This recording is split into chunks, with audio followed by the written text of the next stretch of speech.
Salut les amis, je suis avec Naka, je me balade, je suis sur le bord de... Ça c'est la... Je suis en Bretagne, là c'est sur la terre Bretagne. Et ça c'est, je sais pas, l'Atlantique sûrement. Bref, magnifique, ça fait quelques jours qu'on est là, on kiffe, c'est tout, c'est beau, il y a des marées. Et bref, je me balade forcément le soir, tout. Et là je vois plein de plantes. Alors il y a du vent, j'espère que tu l'entends sur la caméra, que ça passe sur le fond. Parce que c'est super agréable, c'est tout doux. On a une grosse chaleur la journée, c'est magnifique. Et là, je me balade, et tu sais que je suis un amoureux des plantes, du jardin, de tous ces trucs-là. Là, j'y connais rien, je reconnais personne. Il y a plein de plantes que je connais pas du tout. Je dis, ah tiens, c'est cool. Et puis juste, j'observe. C'est-à-dire que j'ai pas besoin de connaître leur nom, j'ai pas besoin de savoir quoi que ce soit sur eux, je vais juste les regarder, et je vais les voir. En les observant, je vais déduire plein de choses, je vais juste les rencontrer, etc. Et peut-être qu'à la fin, une fois que je les ai reconnus, il me semble que j'avais vu un truc panicum, machin, enfin bref, c'est pas grave, il y a de la fougère et des trucs, bon, que je connais quand même, mais il y en a d'autres, là, les petites queues de lapin. Je sais pas comment elles s'appellent, celles-là, elles sont géniales. C'est des petites queues comme ça, c'est des petites graminées, j'ai l'impression, et qui finissent en touffe. Comme ça, c'est super doux, on dirait des petites queues de lapin, il y en a partout comme ça. Et je regarde, je m'approche et je regarde, c'est super beau. Tu vois, je fais mon truc. Il y a une sorte de pin, tu vois, il y a des sapins, ou je sais pas ce que c'est comme sapin, mais ils sont avec le vent. Il y a même des cyprès au fond là-bas. Tu n'auras pas le temps dans la vidéo, mais le vent doit souffler beaucoup comme ça parce que tous les arbres sont couchés. Tu vois, ils se mettent dans un sens. Et donc c'est fou de voir, voilà, eux, ces arbres-là, ils ne peuvent faire qu'une chose, c'est d'être couchés comme ça. C'est un phénomène biologique, géologique, de cet endroit-là, etc. Et donc je me dis, est-ce que c'est la même chose pour les humains? Donc genre si tu habites à Paris ou si tu habites ici, il y a la même conséquence sur toi, sur ta façon d'évoluer, de grandir, de t'accroître, etc. Donc je sais pas, regarde où est-ce que tu habites. Tu habites peut-être à Perpignan, en Bretagne, dans le sud de la France, à La Réunion, à Tahiti, Québec, vous êtes de partout. Mais je me dis qu'il y a quand même une influence, même si c'est que temporaire, genre ça fait que 2 ans que tu habites là ou ça fait 10 ans, sur toi, sur l'entité.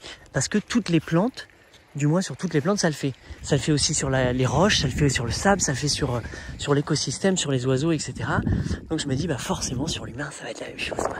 Donc voilà, je sais pas, une théorie, dis-moi si toi tu te sens penché ou si tu te sens empli d'énergie. Par exemple, tu vois, dans les pays où quand j'étais à La Réunion, des pays où il y a des volcans, au Guatemala, tout ça, quand je suis proche d'un volcan, je sais pas pourquoi, alors c'est peut-être une illusion d'optique ou parce que je le veux vraiment, mais je sens une énergie différente. Je me sens vraiment différent quand je suis près des forêts, près des jungles, près de la mer. Mon être totalement change. Donc il y a une influence immédiate, j'ai l'impression que juste au bout de quelques jours, je ressens la différence. Et à long terme, je me demande ce que ça fait sur toi. À toi de questionner, est-ce que tu le subis? Est-ce que tu subis ton environnement? Ou est-ce que tu sens qu'il te nourrit? Donc je sais qu'il y en a quelques-uns qui vont dire « Ah, moi j'en peux plus d'être là ». Paris, Lille, Dunkerque, je sais pas où tu es, en appartement ou en HLM ou en dortoir ou chez tes parents. Et si tu sens que c'est plus là, c'est là où je me dis, il y a d'autres endroits où t'enraciner quelque temps là-bas va changer totalement qui tu es. C'est comme si tu allais te permettre d'être une autre personne en y allant. Mais il faut que tu y ailles. Ça suffit pas de le regarder sur Internet et d'y penser et d'y rêver. C'est très important, je pense, d'y aller parce que ça remplit plein d'autres choses. Donc voilà, même les ronces, par exemple, que je vois là, les ronces, elles sont différentes ici qu'elles sont chez moi. Le fruit est différent, la plante est différente, le comportement est différent, le goût est différent, la rusticité est différente. Enfin bref, c'est génial, quoi. Voilà, allez, je finis ma balade avec Naka qui tire comme une ouf depuis tout à l'heure.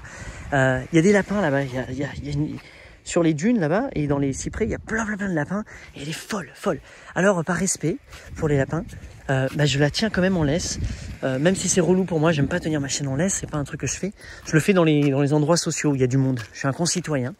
J'essaie de faire en sorte que ma chienne ne va pas gêner tout le monde parce qu'elle fait des conneries, elle a envie de s'amuser, tu vois. Et si tu es en train de faire un barbecue, elle va venir chercher sa part. Et donc dans les lapins, elle vient, elle les chasse, elle creuse leur galerie, c'est relou pour eux. Je me dis ah non, si elle en chope un, je sais pas ce qu'elle fait, mais c'est juste pas cool, je me dis. Et j'aimerais respecter au maximum les dunes, les espaces en reconversion, tu vois, les espaces qui galèrent déjà assez. Et il y a un effort de protéger les dunes, donc j'ai dit allez, je vais pas lâcher ma chienne. Mais je subis, c'est un poids pour moi. Donc monsieur les duniers, ceux qui travaillent dans les dunes, sachez que je fais un grand effort d'être avec ma chienne et de la tenir. Mais je te promets qu'elle tire, mais elle s'étrangle. D'ailleurs, tiens, j'en profite. Attends, c'est la fin de la vidéo, je te promets. Regarde. Là, moi, je tiens juste, naturellement, ma laisse. Et elle tire dessus. Ce qui fait qu'elle s'étouffe à moitié. Naka. Naka. Pourquoi tu fais ça, d'ailleurs? Elle s'étouffe en tirant. Et regarde, je lâche, et là, elle va tirer jusqu'à ce que ça freine. Et elle se tire, et elle s'étouffe, alors qu'elle n'a pas besoin, on y va de toute façon. Et je disais à ma mère, on marchait, je disais, mais c'est comme si moi, ma main, là, ce que tu vois, je suis l'univers, et que de toute façon, je te mène là-bas où tu as envie d'aller, mais que je te retiens à mon rythme. Mais que toi, parce que tu es pressé, toi, là, ce petit truc-là, tu es l'équivalent de Naka, parce que tu es pressé, tu tires, et tu te fais mal, tu te fais du mal tout seul, ou toute seule, comme une grande. Voilà, l'univers va pas aller plus vite que ça sert à rien de tirer. Moi, j'ai mon rythme.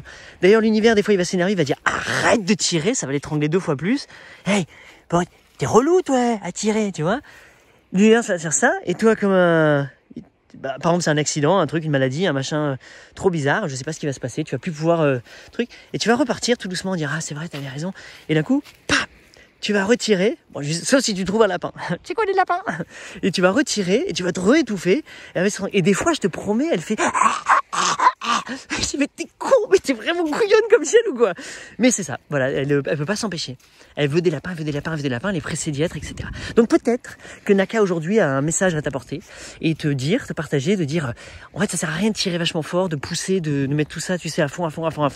Tu te fais du mal pour rien, puisque tu vas y arriver au bon moment, au bon endroit, il n'y a pas de souci. Ne t'inquiète pas. Et confiance dans l'univers, dans cette main qui te guide. Je viens de me bouffer une mouche ou un moucheron. Ah, il est collé sur ma glotte. Bon, je vais finir ma vidéo. Voilà. Moi, l'univers, il me dit ta gueule, baba. Marche en silence. Tiens, ça t'évitera de manger des moucherons. Allez, vive la vie, ciao.